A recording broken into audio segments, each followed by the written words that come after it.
Hi guys, and welcome to another What the Fuss podcast, where we invite and interview members of our audience about topics suggested from you all.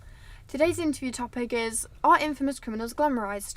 Our guest today is all the way from Birmingham and is very keen to put her opinion forward. 5, 4, 3, 2, 1, 0.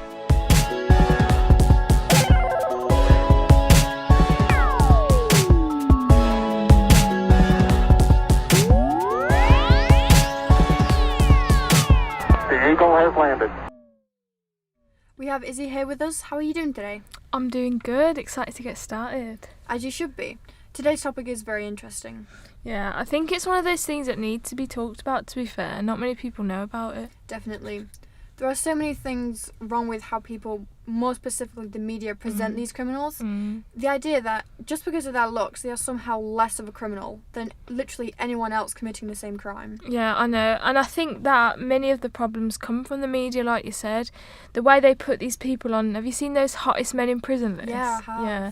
And like on the front page of magazines, talking about how handsome they are and glamorising them. And they do become a celebrity, to be 100%. honest. Yeah. Would you say this is almost the idea of pretty privilege manifesting itself among criminals? Oh, definitely. And it's in a weird way, like in Hollywood biopics, because Zac Efron, he played that serial killer Ted Bundy, yeah. in that extremely wicked film. Yeah, it's good. Go watch it, guys. But he does actually look like the villain. But there's always that idea that this famous, good-looking star is playing the role, and so he is going to be desired and compared to him. Yeah, I get what you mean. The good looks almost pull away from the crimes that have been committed. Yeah. All people see is this handsome man, and it completely disregards his actions because of his looks. Yeah, definitely. You mentioned Hollywood.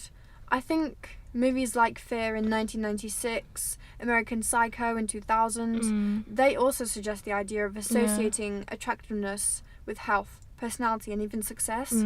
Personally, I've heard so many people say they would let Mark Wahlberg's character in Fear let him do the stuff he does in the movie to them. No way. It's insane, and it is just because of his looks. Oh my god. The things he does is crazy, and they're like, oh, he's so fit, you know, I want that. Oh my god.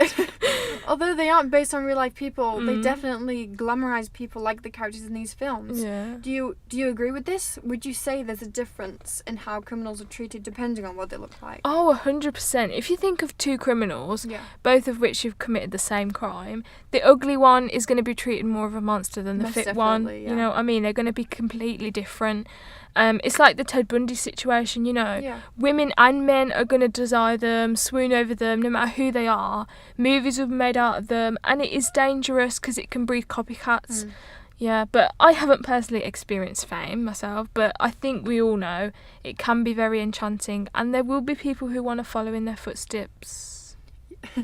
Yeah, I never thought of it that way. I guess you could say that, you know, there's no other way that they can become famous. They're going to want to, you know, follow in their footsteps, like you said. Yeah. I guess you could also stretch it when saying, as well as Hollywood biopics, documentaries and podcasts telling offenders' story might also, you know, be kept at a minimum. At the end of the day, they also contribute to the offender's stardom, and they do grow their audience. And, you know, even if they're in prison, even if they're dead, they do the work for them in some ways. Yeah. Do you think it would be better if the documentaries and movies were about the victims instead?